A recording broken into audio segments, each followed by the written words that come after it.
Nothing out of the ordinary here. You still had your support slot open, so why might as well. And Tino's probably now playing the DP in the offlane.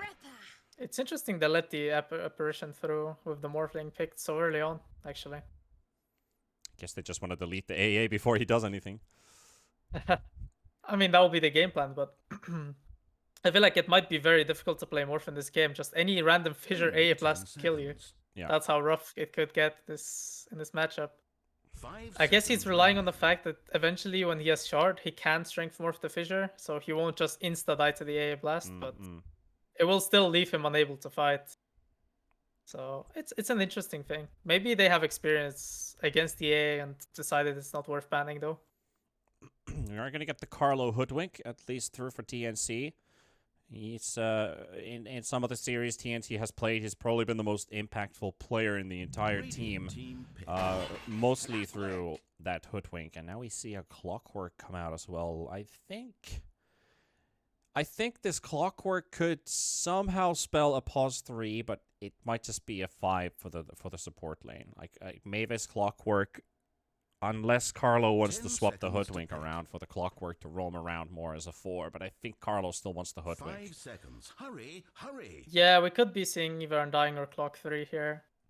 But I like this Clock pick because it's a vision hero, first of all, which is very nice to have against backline supports like Shaker and AA.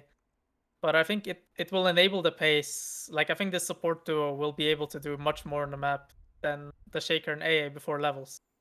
Because what the Shaker and AA really rely on is both. The Shaker needs a dagger, he needs, high levels in Fissure. Yeah. And AA needs an ultimate. But I think the Hoodwink and Clock can just go, honestly, at any level and pressure really hard. They got some pretty good unison with their spells, too. Choke point fights with the Clockwork and the Cogs. Sharpshooter is usually almost always going to be landing. And Execration doesn't really have a hero to block it. And that's a hero I have been waiting to see for quite some time. The second face banned hero, Faceless Void into Ice Blast. This is a massively good combo for Execration. Yeah, they leave the Void. I mean, this is the first Void we've seen, but it's also the first. Yeah, I mean, Void not being banned. That's a first in a lot of games, not just this one. It feels like a mistake, I almost want to say it feels worse than the AA getting let through against Morphling. Void has been banned 39 times. This is the 10th Void pick. Yeah. I mean, the numbers speak for themselves. Yeah. This is quite a miserable hero to play against, and I feel like in the patch he hasn't really been touched that hard. Like the shard nerf is nice and all, but we'll see how that works as well. Yeah, I haven't seen the new shard nerf in action. But prior to that, Void was still the same good old hero everybody wants to play. The Arcana hype is definitely there. There actually saw a graphic. Hang on. It's going to take me a quick moment to search this up because I did see a pretty interesting strats.com winners and losers of the patch. Void's win percent has gone down by 2.6. But it's still 48%, while the Silencer is absolutely rocking the roof. And this is for every skill bracket. This is pub games. This is not competitive games. This is pub games, where the Silencer is up at like 56%. Yeah. Which is kind of nuts, that Arcane Curse buff did definitely do its trick. But today we've just seen a Silencer run out of mana, not being able to ult against the Enigma Black Hole, like the one thing you need to do in the team fight. So... But this Void still feels like it hasn't really hit the nerf hammer really hard either. Like Undyings and Deepings and Marcy's that have been nerfed as well just seem just as good as they were yesterday. It's just a very safe scaling hero. You can pick it anywhere, and I mean on any time in the draft, and you just know it will have impact at some point. It's one of these heroes that even if you can't really output damage, even if there's nothing for the Chronosphere, which there is this game, it can just be tanky and really annoying in the front line. And they pick Invoker into it. With all the heroes that they have in this lineup, I feel like they need damage. So is this an Exhort Invoker? Hookshot into Sunstrike. Bushwhack into Sunstrike. I think with the Visage pick, assuming it's Visage mid, it almost exclusively has to go Qualls Wex, I think. just because the matchup is really rough. Yeah. But actually, Tina will play the Tino Visage, so Visage. it's Bob DP. Bob Death Prophet. Yeah. Okay, okay. I mean, I definitely would prefer Quaswex Invoker against DP and Visage and these heroes because Mm. at some point there's going to be too much pressure. If you're Exort Invoker, you get fissured and there's an Exo going, there is no saving you on Invoker there. Mm. And I don't think there's like a timing. Like before when we saw the Exort Invoker, there was the Wraith Pact Enigma, you know? There was something to synergize with the summons. This game, it's just not it. The best you've got is like Sunstrike synergy with Cogs. But that's also not the most reliable because it's the only hero who can really set up. It's kind of putting a lot of pressure on a singular hero, but... It does. But you do have vessel carriers in the team for TNC, like Clockwork could build it. If Clock doesn't want to make it, Hoodwink could make it also. I feel like this could be an Exort Invoker just because of the damage output that they kind of need, but it doesn't really set the tempo for them. So then it's just Undying, Hoodwink, Clockwork doing all the work, Morphlings farming, and Invokers farming with Midas. So it feels greedy if they go that way, but it can pay off in the end. I would prefer if they put on the Execration tempo in this game and they just straight up went for it. Quasvex Invoker, get the levels and supports, and make one of the course games just rough to play, like either the DP or the Void. That would be the but smart as we say that, selection. Sunstrike, so it is an Exort Invoker. Okay. Betrays all expectations and goes for it anyway. I guess I predicted something right, but it was against the better theory, which would have most likely been the Quaswex. So either I'm a big brain or I'm just a dreamer. I'll have to see. Most likely I'm just a dreamer. he definitely has some sort of a plan to make it work. Interested to see what he pulls out. Interested to see what's going on in chat. Palos has already been spotted by Bok and Carlo. While the rest of Execration going to be sticking around this mid area. They did have some good success with those bounty runes. 30 seconds.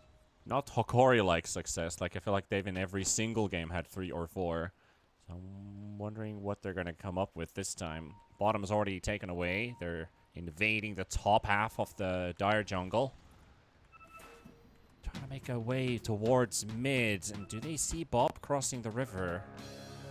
They don't actually see him.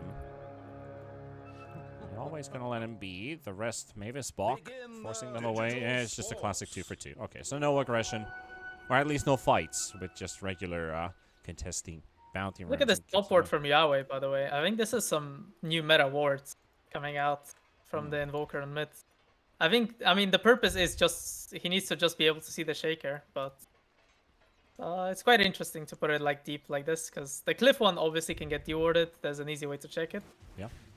But not placing it anywhere near the mid lane, just on the side where the Shaker would come from. It's pretty cool. I guess you need to have some ingenuity when it comes to these wards because, of, like you just said, easy to deward. Most likely that's also the reason that they can still keep it up and running for a bit longer. My keyboard is not working. They do have a deep ward placed by Carlo to spot out couriers if somebody is going into the jungle. Carlo is going to enjoy this courier sniping project already, starting off with Abangs, maybe to follow up on the Faceless Voids one as well. And we got to pause. I think he's throwing out the bushwhack as we paused. It's an interesting time to do it. Yeah, he could do it. Shanks has been throwing these fissure blocks. He picked up a clarity for this specific reason. Get the lane in a better position for Execration's off-lane Visage, which I'm actually kind of happy to see. I've been playing quite a lot of that pause 3 Visage in the last few weeks, and have seen that it needs to work out. It really needs to work out in the early minutes, or it might just fall off very roughly, because that timer, the most efficient timers for Visage is either right in the early minutes, or then you have to wait for like 10 to 15 minutes to be active again. So you have this big gap of just being kind. It feels like you feel kind of useless. Yeah, with the Visage, definitely. And then But the nice part for TNC against the Visage at least is that Tombstone. It's Visage just a hero that likes to, you know, go in, poke, use its spells, use the Grave Chill, run away. But hard to commit. Alright, Tombstone is popped already with the Bushwhack. Abeng needs to draw some distance and a lot of right-click damage flying in. Fairy Fire is there. The zombie does give some vision under the tower, but he will live with 100 HP, still intact. Meanwhile, Bob also in the mid lane, fairly low here against the Invoker. Invo will be able to get those water runes. Yep, on this lane, bottom, look. Oh. It says that he denied the water rune, but he did pick it up. At the same time, Carlo. Bushwhack has insane range, so why not use it? Manages to snipe the Ancient Apparition with it. I'm not sure if you saw it, but there was even an even more genius play. The Clockwork actually used the rocket flare all the way bottom, and that made it so that Carlo could finish Abeng in one last hit. That was really hype actually, because otherwise Abeng was definitely fine bottom. Yeah, I saw that rocket flare flying above the mini map. I was like, okay, something's going on in bottom, but just outside of the camera to miss out on the kill. But I can see that what they were doing, just get that extra vision for the quick snipe. And now Abeng, he's thirsty for blood. He wants some of those squirrel furs. Invoker is currently at 80 HP, but on the positive side, he's got some points in Quas for that quick regeneration on the Tango. Yeah, I mean, Yahweh is really struggling against Bob on the DP here. Not only is he low, but also the denies in last hit situation. It's hurting him quite a lot, and he has 0 mana and 0 HP right now. I can anticipate Bob playing really aggressively now, under his tower. Invoker is super soft against Bob right now. Bob is also taking a lead in CS. He's got 5 last hits more than the Invoker does. Continue denying some of these creeps as well out of the way. And Abeng is going to make a move towards the water rune. Want to secure at least one of them for Bob to get that bottle refilled. Let's snatch one away from the Invoker. Use the other for the refill. And they're playing aggressively here again. Mavis just forcing both of the heroes away with this battery assault. Does tank a reasonable amount of damage from the Soul Assumption, and that might be a kill right here. Oh, 10 HP. Just one more right click would have done the trick. Meanwhile, in bottom, they are diving against Palos, and Palos getting killed. Carlo will live from the cold feet from Abeng. Bok is also there. Clarity is running. He wants to break it, so he won't be able to cast any single spells, but now he's having to fight versus 2. Bushwhack from Carlo to secure the kill, and TNC up 3. DP falling in mid as well. Make it 4 in total for TNC. Yeah, everything's just collapsing, all one by one. Even the mid lane, the strongest lane they had going for them. Mavis with the quick rotation and the Sunstrike. Enough to pick that one off. Does feel like a bit of a rough setback there, definitely for Execration, considering that Bob is no longer in control of his own mid lane. And kills like this, when you're playing with the Invoker, 3 points already in Exort. These are indicators that TNC needed for this early game to work in their favor. Get these early kills, slow down Execration, and hit their timings faster. Every piece on the puzzle is about these last hits, about these kills that they can pick off, every death that they can prevent. Yeah, on the mid lane, Shanks looks like he wants to set up Yahweh. But I think Yahweh's going to be fine here. Yeah. As he plays behind the tower. Very good ward by Mavis on the Roshan. He just scouts all of the Shaker's moves, so everything is predictable. Carlo looking for the kill onto the Ancient Apparition with the Sunstrike on top of him. Carlo will get this one. Yahweh is just close enough to get himself the assist as well. That is now 5 for TNC. Execration from Bob, used in the mid lane to start punishing this tower. Tombstone used in bottom, but Paulo's in trouble. No jump, he's dead. Or is he? Is the stick enough? Acorn shot, zombies knowing. Right click from Carlo just as it comes of cooldown. It is not enough for Palos to run away, and it's 6-0 TNC. And that's going to be the first kill for them. Bob with the Exorcism, Shanks with the Fissure to follow it up. They will take down the Clockwork. Yeah. But this Void is just not having a fun time at all in this bottom lane. Just relentlessly dove by Bach and Carlo. And it's gonna get rougher now. He has the Flesh Golem active, so... Yeah, I was excited to see the hero pick, but the laning stage result ain't looking as hot. Bobbing. Forcing out Bach away from this lane. Make sure that Palos can at least catch up a little bit. His farm's still pretty decent, even if he has died twice. And with the Chrono, Cold Feet on top of him, he will get a revenge kill, and much needed as well. There's no Clockwork, there's no Hoodwink to save him now. And now they're actually thinking, where is this Hoodwink? And Abing's going to walk right into him, the guy who's been bullying him all game long. And Ancient Apparition doesn't have anywhere to go. Pushback Sunstrike, it works wonders. Carlo being chased by Bob. 3 seconds for Crypt Swarm to be up again. Bushwhack is there. Too far away for Bob to catch. Switching into net worth here as we hit the 8-minute marker. Invoker has almost the same amount of net worth as our Hoodwink. If you look at that. Ah, the 5-0 Hoodwink. He's definitely having some fun in this one. And oh, bottom lane, Sunstrike. Ah, bang. I don't think this was ever an easy game for the Ancient Apparition, but it's just gonna get even worse from here.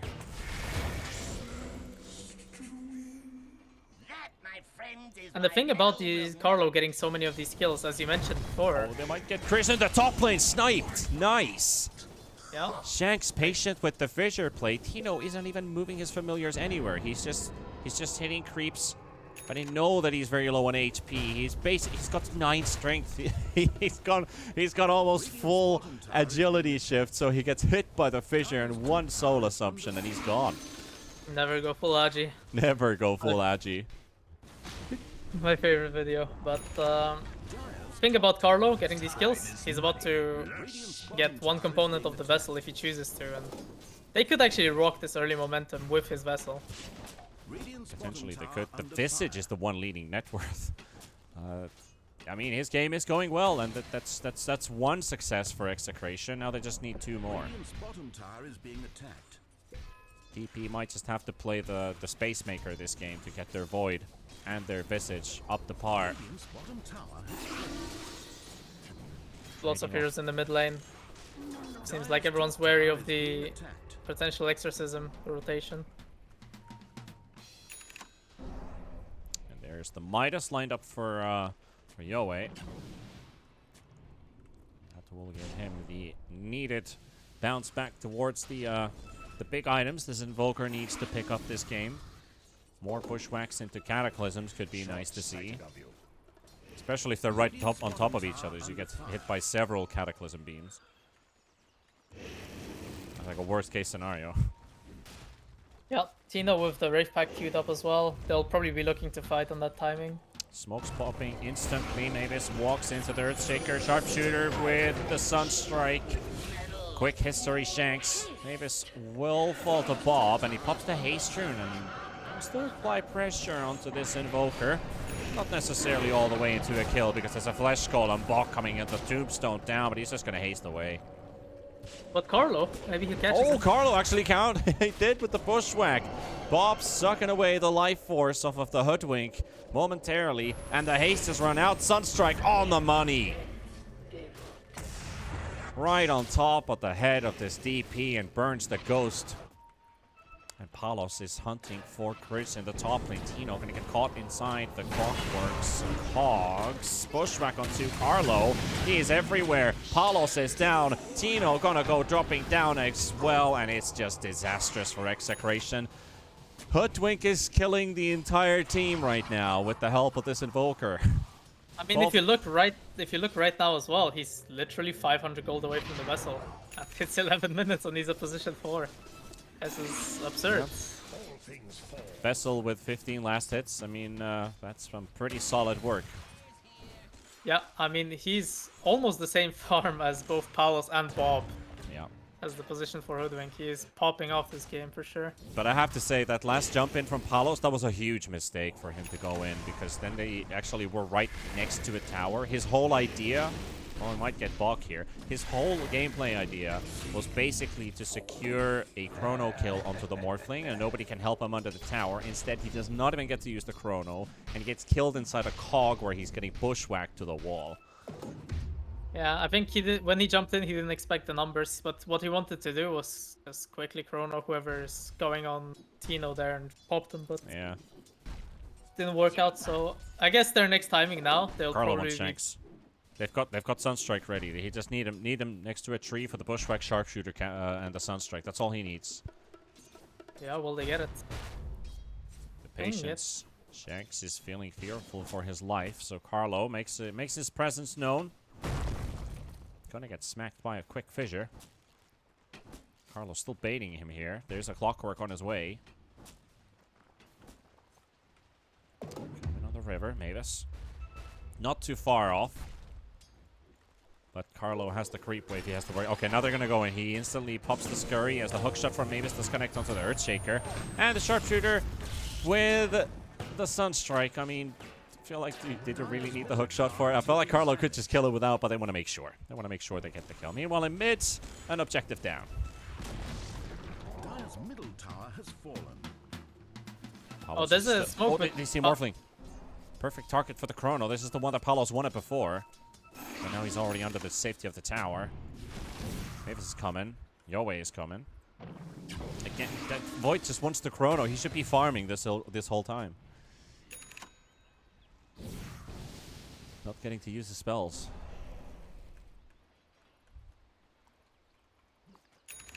Smoke up from TNC though, with the fresh vessel on Carlo. Optimal timing. That's faster than most Blink Daggers. Under 14 minutes. They see an AA. They don't want him. They want Palos. This is the kill that they want to grab. Smoke on the edge. Hookshot's going to be coming. Sunstrike should be on top of him as well. Where is it? There it is. It's a bit late, but it doesn't matter. They don't even need it. They don't even need the Sunstrike anymore. It's just Carlo and Mavis doing all the work on a solo Palos kill. Yeah, that was a Sunstrike for what kind of situation there. Yeah. The supports are doing it. I mean, I did mention if they pair up in this game, they are very strong, and they're showing it. Our Bok is going to show himself in mid, and here comes Carlo once again. He'll hold the DP in place as Bok will fall. There's the Sunstrike. Carlo will just right-click him down. The Acorn shot is doing work with the Vessel. Bob is dead. Carlo on the run away. He's on a godlike spree as a support. They're going to catch Abeng as well. He doesn't have the Ice Blast anymore. It's already been expended. Mavis in there. Dino is going to be there as well, helping out Palos, who's battling against the Morphling on Kriz. And a lot of zombies. There's a lot of zombies showing exactly where they are. The Tombstone weren't able to take it down. Yowie still standing in the middle of the lane, but they've already done the damage that they were supposed to. It's a 1-2 trade for the Undying to take down the DP and the AA. Yeah, I mean, Execration, they're really, really desperate now. They're bringing in Palos for all of these moves, but it's just not working out. They're not finding the chrono and A blast connection that they need to turn this game around. I mean, for sure now, when you're Execration, you just gotta accept that this Morphling is really hard to reach with the Void, and probably just have to accept getting a Invoker kill or even an Undying kill. Anything to bring back his network from the laning stage. Oh, big streak available here. The Hoodwink is going to lose his money to Bob. Bob will secure 782 gold for a Hoodwink kill. Yes, you look a at Hoodwink that. position 4 at 15 minutes. Anyway. And there's the Clockwork going to be dropping next with the Soul Assumption. Bob's also there to squeeze in the Crypt Swarm before anybody else does. So he basically just bought half a recipe for himself. He's 500 short of BKB now. Yep, that's Tower is being attacked. more than 1k gold from 2 kills in quick succession. Bob is definitely happy with that one.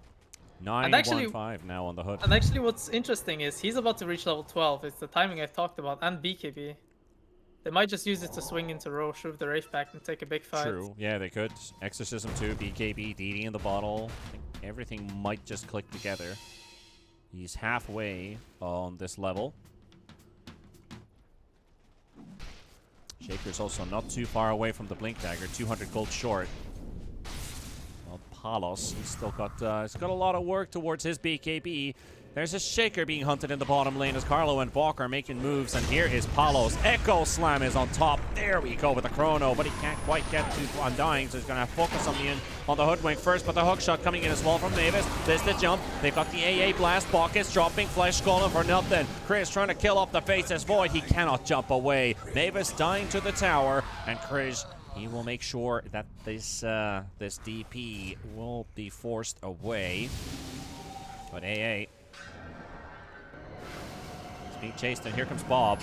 Oh, he's got a lot of agility on this Morphling. Gotta be careful, he is regenerating quite a lot here as well. That Exorcist is still there, and here comes Tino. They're just tipping the man. It's like, what are you doing on our side of the map? We will punish you for it. Yeah, that was insane. Honestly, that was super aggressive move, but he didn't have the mana quite to back out, and smoke from Execration. They have the Shaker blink. They want to go for more.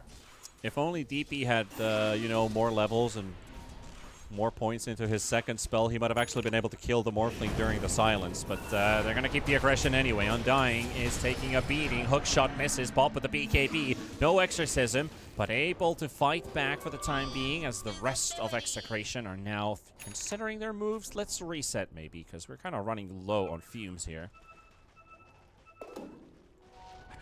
The TNC ain't going anywhere. Clock has an Invis rune.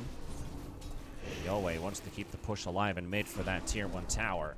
You know it's defenseless. Look at Clock.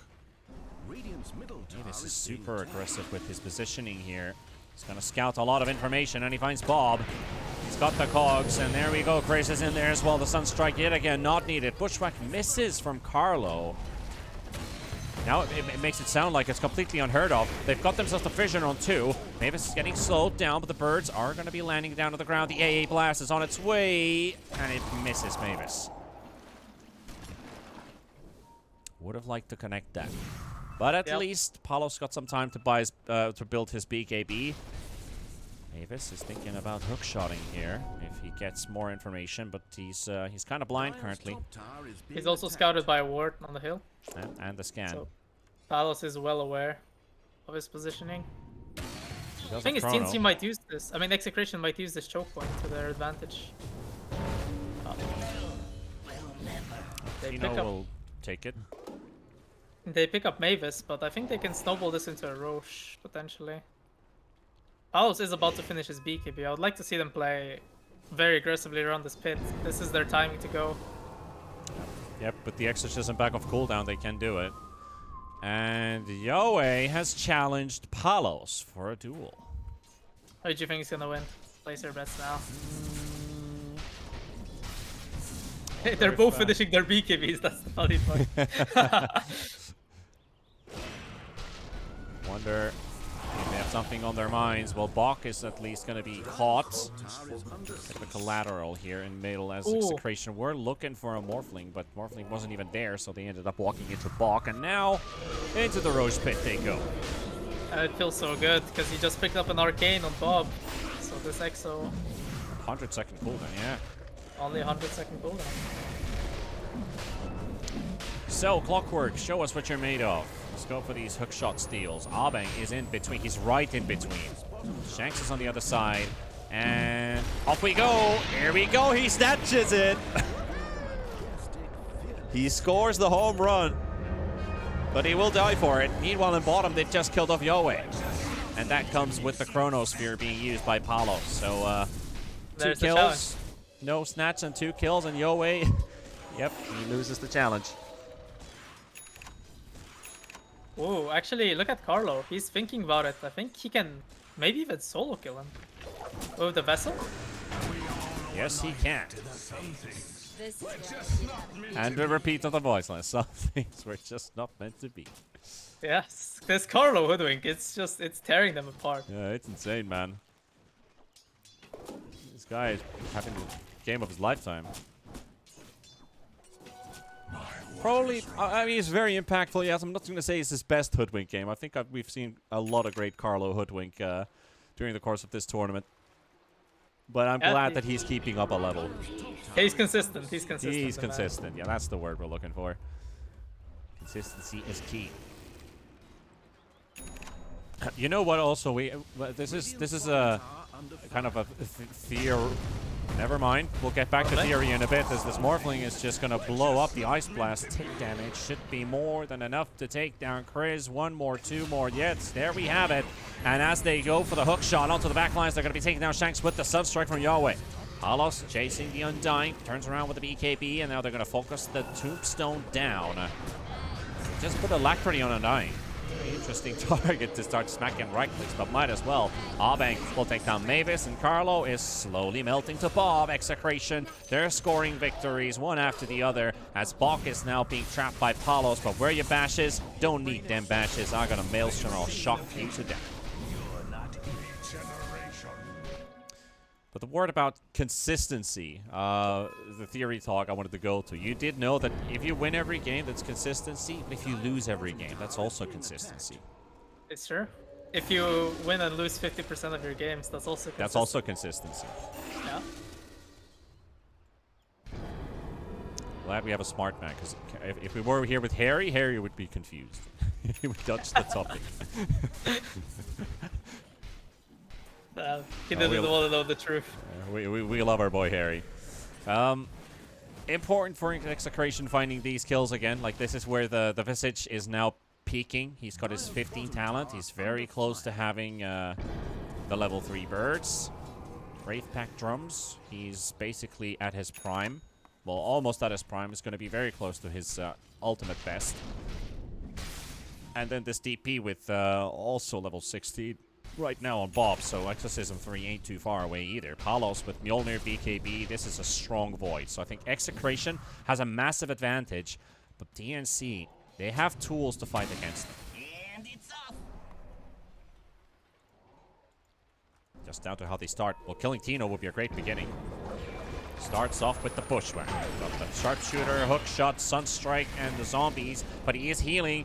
He's got that shard. Ice Blast onto Yahweh, and the Deafening Blast on the Meatball will finish him off. Apollo's gonna land the Chrono, both on the Hoodwink and the Invoker. They can't interrupt him, and now with the BKB popped, he's completely drained out on mana. Doesn't matter, gonna go hammering onto Bok. As Carlo is dead, Bob will finish off Bok, and now the rest of them just running away. The Morphling doesn't even want to take part in this fight. Execration doubling their net worth lead from what it used to be, and a clean fight for them. They did lose Tino, but he was just a bait. Yeah, the shard from Visage, he lives just long enough for Palos to get the beautiful Chrono on too. And he also had the double damage going on Faceless Void, because why not? Yeah. That always helps. But yeah, rough fight for TNC, and I feel like it's really not going to get any better. I would like this Morphing to finish his axe and really get involved.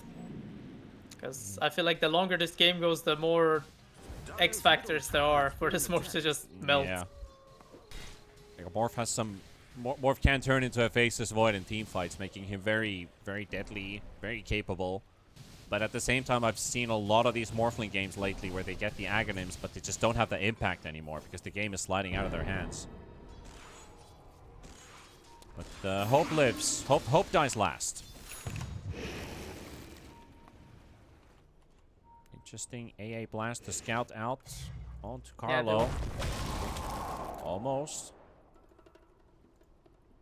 I'm not sure if it was intentional or not, but I feel like the AA blast was kind of timed with the wave spawning and also did like the Echo Slam. Yeah. That would have been really funny if it all connected. Would have been perfect timing for it, for sure. Carlo is just going back and forth in and out of the base as Morphling has now finished the Aghanims.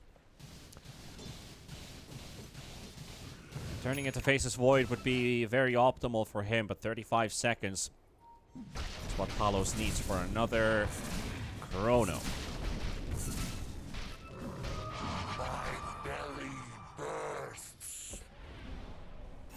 Aggression towards the mid lane. A lot of TNC heroes hiding in the tree line. At the same time, Execration. Are they are preparing for smoke at least, or at least defensive positions, because Abeng is here with the smoke in his inventory. Rocket will locate Bob, and TNC full on smoke. They see Bob. I think that's more information that they wanted. And now Abeng right next to them. They're so close to popping smokes, but the timing is so off for both of them. So TNC's gonna miss their opportunity for killing heroes, and I think Execration taking a bit of a sigh of relief, but they don't even know that they actually dodged this so narrowly. Yeah, they just slid past each other. But all eyes on this Roche spawning. We don't quite know the timer yet, but the minimum spawn is a minute and a half. Yep, it is getting closer. Aegis on Morphling definitely would solve the Chrono issue, or the getting blown up issue in general. Time is money.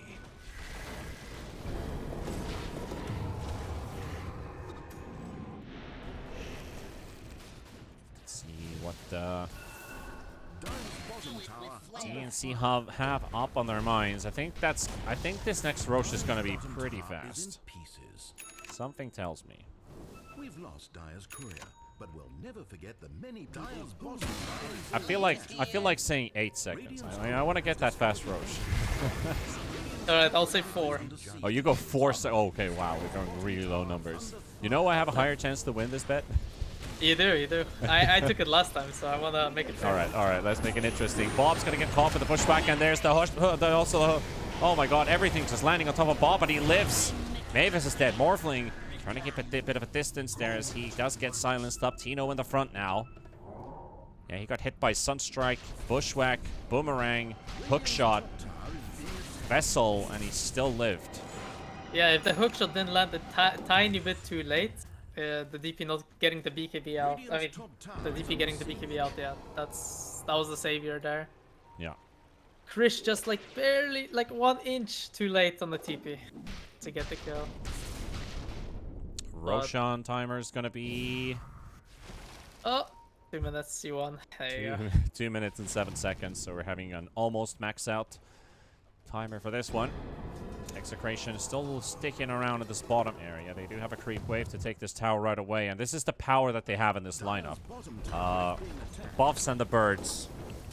And Visage absolutely loves destroying buildings. He is enjoying his time. And now we have the Silence as the Grave. This is deadly against TNC. What I like right now is that... Oh, actually, there's going to be a fight on mid. Bushwhack and... Oh, what the heck, boys? They just missed everything. They missed absolutely everything. And that might just come at the cost of the Clockwork's life. He is down to half HP. Looking for TNC to line up, but the Tombstone is put down. The birds will land, so they will survive. Bushwhack missed. Sharpshooter was instantly cast right after. And then the hook shot was a pretty interesting one from Mavis. Bit of a panic one. They weren't entirely sure where he was going in the trees. So he just ended up hitting his buddy. Yeah. It looks like the Invoker just wants to finish up his Hex though. In the bottom lane, he's so close to it. This could be a teamfight changer. If they can quickly Hex and burst someone with the Hoodwink spells and the Morphling, this is their way into the fight. Quick burst onto Palos or Bob is what they're looking for. And TNC still wanna fight even if they don't have it. There's a Midas of cooldown. Just needs a couple last hits for it. They see Bob. Bob is basically the big bait here. Shank's also in the river. Good hook shot here. Gonna be catching the Shaker, but he's force snapped out right away, and he got it own as well. Moving to safety, Tino here. Silences the Grave, still flying around in the air. He's got the Morphling. He's gonna get trapped. The stun comes out from Shanks as well. Then here comes Palos onto the sideline. The Clockwork's about to drop. Bok is there as well, but the BKB popped. The Chrono gonna be catching both the supports. They've got the Hoodwink, they've got the Clockwork, and they're gonna be even dropping the Ice Blast on top of Yoe. Chris is there for the Fissure, but he is pretty big in trouble right now as Execration will just continue the chase to the Morphling. Yoe is already moving to the top lane, but Execration, they're relentless with the chase. Morph is on the cliff, and when do they realize the bird's gonna be there? And there you have it. Morphling has been taken down. I foresaw your death. Everything going for Execration in that fight. Yeah, it felt really rushed from TNC there because they had 3 wards in the enemy triangle. They also had this uphill ward north of Roche. I felt like they had the perfect vision set up just to wait for this Hex on Yahweh, but I feel like they just rushed it way too quickly. They also have Exorcism for an high ground push because they didn't use it in the last team fight. So Bye-bye buildings. There's no tier 2s left either. So this is basically the glyph. See how long they can hold. Paulo still has the quelling blade, so he can also take down these acorn shot trees. Way to take down one lane of Rax, and that's that tier 3 tower falls. They do get themselves another glyph. The hook shot on the backline. Mavis does have to fire the jetpack for himself, so he's flying in the air. Move himself around Palos, with BKB still off of cooldown. He could use it. Yahweh trying to find a kill. They will take down the Ancient Apparition. Execration, they don't have to take this fight, so they'll just leave Abeng behind. Mavis, he goes in very optimistically here, and will trap Tino for a moment. Tino does get to the low ground. Shanks will snipe him with the Enchant Totem. Here comes another nice play with the Force Snap, pushing the Morphling away. And here comes Palos with the BKB. 23 seconds for the Chrono. Gonna go for the fight to take down Carlo. Here comes Bob as well to the sideline. Gonna be looking for the Invoker. Yoba's gonna be falling as well. He doesn't get the TP home. Now Chris gonna be fighting 1 versus 1 against the Palos. Void, and then it's the DP as well. But the silence is there. The Echo Slam to follow it up, and that's a team wipe. No Chrono needed. No Chrono needed. As they just took that fight straight up. No Exorcism, no Chrono, but I wanna commend Tino on the great positioning there. He was scouting the clock. Oh, Carlo. Oh.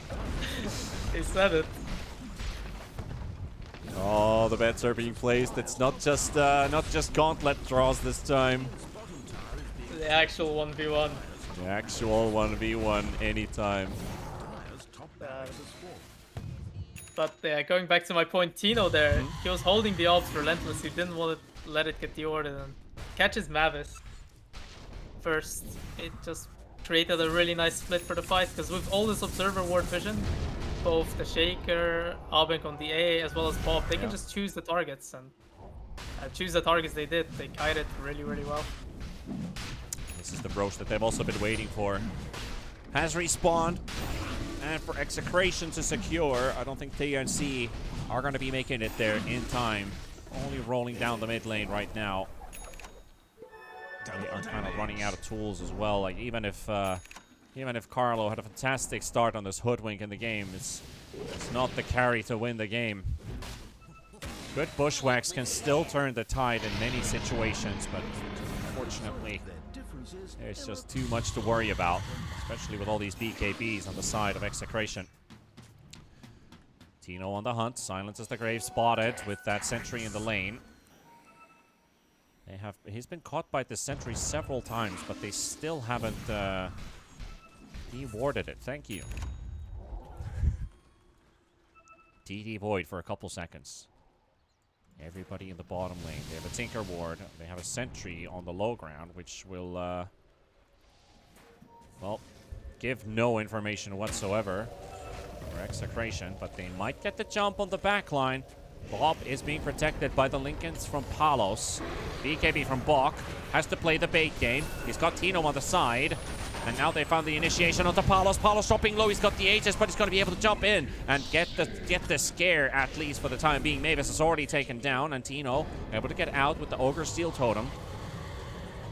Continuing with the push, with the Clockwork down. Exorcism still up.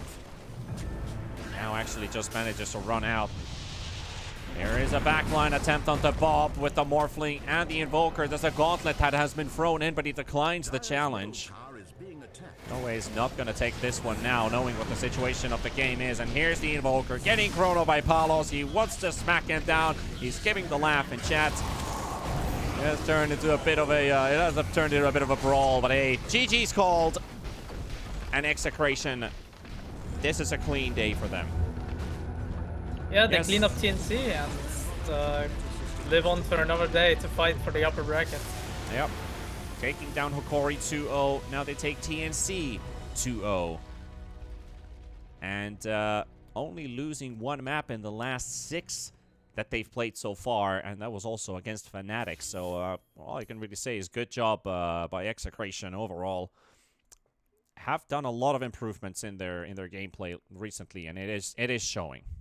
Yeah, I mean, even in this game, you know, like this game may look so one-sided now. But at the beginning, this game was very, very rough. They came out of lanes not swinging. They were like, this Carlo Woodwink was like 10-2 with his 13-minute vessel. It just felt so hard for anyone to play this game. But with perseverance and very good moves and good patience, the Execration really did take the right objectives. And ultimately, they were the better team. So they took the victory today. Yeah. Carlo also did the most hero damage in this game for TNC. Yeah. So I do have to say Carlo played a fantastic game today, but it just wasn't enough. It is a team effort in the end. As Execration, they clean out the Series 2-0, making it pretty much the theme for today. Only 2 O's on the board. Fnatic takes Neon, Hokori takes SMG, and Execration finishes out TNC. And yeah, I mean, without further ado, I mean, this is pretty much closing out our day as well. Hats off to Execration for a very, very sweet victory for them. I want to thank you, Ekken, for joining in today into the cast. Glad to have you here as well. And did you have fun today watching today's games? Even if there were 2-0s, I think we still had some pretty entertaining though. We had some pretty entertaining games, especially that first game I casted. Man, that was something else. But I want to even say the Hokori games, the record breakers. We had some eventful games today for sure. Yeah. Lumiere, the fourth high skill sniper in Pro Dota ever, I believe. Yeah, pretty much. That's quite the achievement to get in a game like this, and yeah, it's beautiful to have you. And of course, you can't forget my. I was the Phantom Assassin cosplayer. Yes. Your camera is going to be unforgettable. Yes, I think that's the one thing you can take out. I had the blur technology. He definitely has. Thanks so much for tuning in today for the cast as well. And ladies and gents, I want to thank all of you people. Rob and Atomo are going to be taking over the rest of the group stage games. So basically, me, Kips, and Harry, we will be returning for the playoffs next week. So enjoy the next the last 3 days of the group stages, and root for the best teams to make it into the upper bracket. Maybe some upsets happen, as they always tend to do in these tournaments. But until then, thank you for watching. Take care of yourselves, everybody. Good nights, and bye-bye.